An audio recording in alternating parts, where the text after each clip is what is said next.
Well, up until the final results were announced, Israeli media reported that whoever took this election, it would not be good for Israel. Tony Birtley is in East Jerusalem for us. So what's the feeling now that they know he will be the next president? Well, no official reaction to his victory, but I think it's true to say the right wing in Israel is rejoicing at this moment. They've identified very closely with the message of Donald Trump through this election campaign, his apparent anti-Muslim stance, his immigration policies, and also the fact that they think with Donald Trump there'll be a no-change situation as far as the Palestinian situation is concerned, and that's the most prominent problem that they have to face.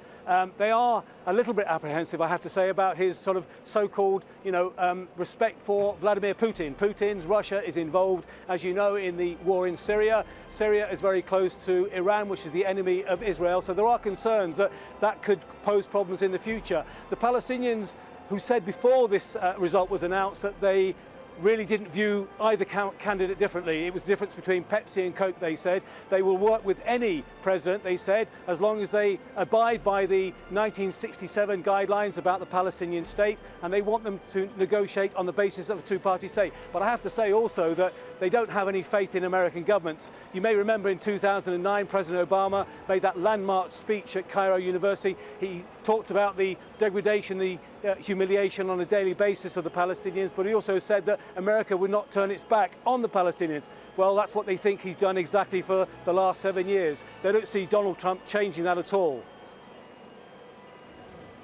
Tony, there's been a number of things when we look in, if we dig down a little bit into some of those points which you raised. Trump has been very critical, of course, of the deal with Iran, and some of his top advisors have been at least quoted in the media as saying things like they're not going to tell Israel it can't build a wall, they won't be pushing for a two-state solution, that perhaps he'll even move the US embassy to Jerusalem. Is there a feeling, is there a belief in stuff like that, or is that seen as a lot of rhetoric which might melt? I think that's rhetoric. They would love that to happen. The extreme right want that to happen because that would be the final endorsement of the Jewish state and their capital, which they class as Jerusalem. I don't think that's going to happen. That would be an extremely difficult move to make, and that would be very upsetting to the entire Middle East, I think, not just the Palestinians.